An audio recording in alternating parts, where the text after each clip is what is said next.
we should talk about this because this is the perfect segue. Oh, okay. I call this the steamroller supposition. This is Dave's theory on motorcycles, is that I'm going to quote Spock, so I'm going to bring back some of my nerdiness, is that sometimes it's more enjoyable to want a thing than to have a thing.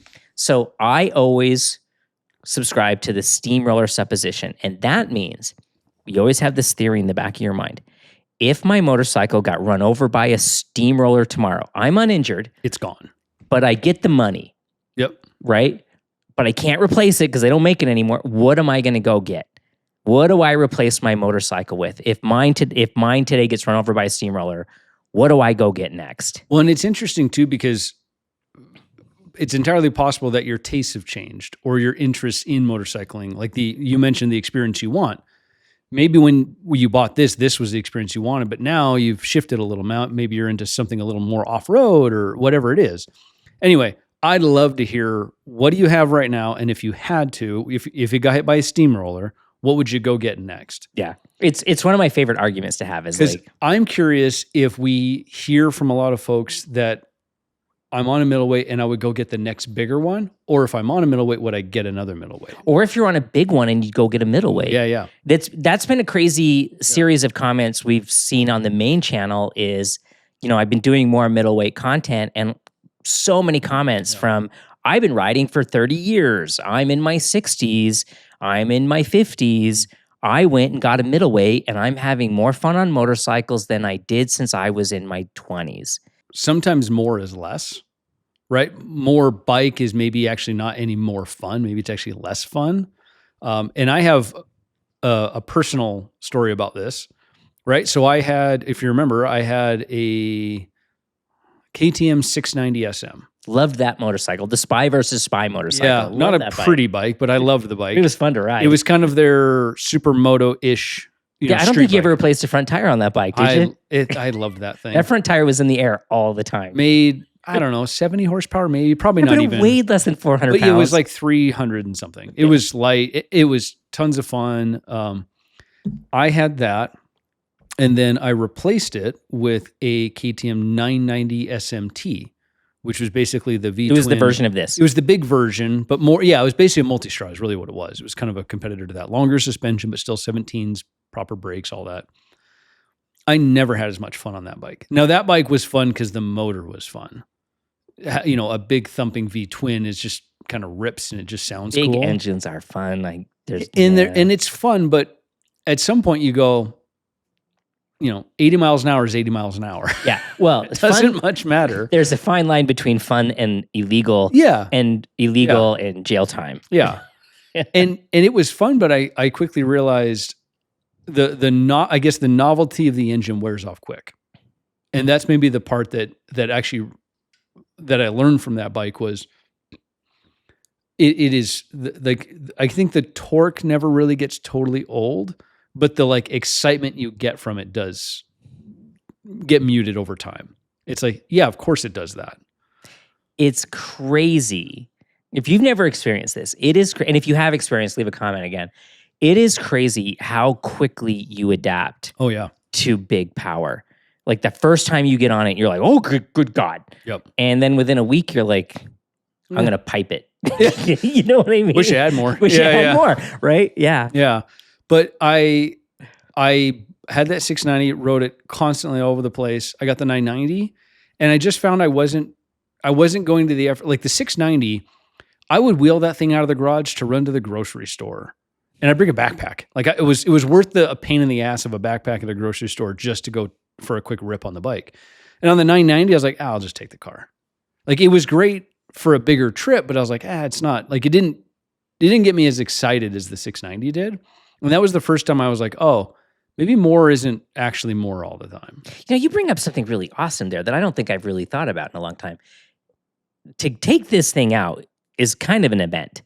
Oh, right? Yeah. Like, I'm not going to take this to the grocery store. No, of course you're not. It's a nightmare. It's like, it's big, it's heavy, it's like insane amounts of power. It's a little unwieldy. Like, well, and its element, it's joyful, but it's also a $30,000 bike. You probably don't want to just leave it in any old parking lot. I don't want to leave it in the Smith's parking lot next to the shopping Someone's cart going to back into it. Yeah.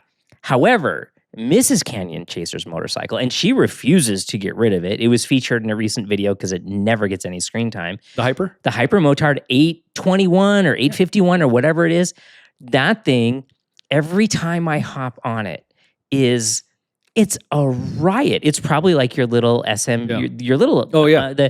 It's 120 horsepower, maybe. Tons. It's upright. It's the way twin, you sit on the thing, you don't even see the speedometer. You feel like you're flying. There is nothing. The chin on your helmet blocks all the gauges. You have to look straight down to read anything on it. But it's light. It's relatively affordable. It wheelies everywhere, and it's not ungodly fast. It's and every time.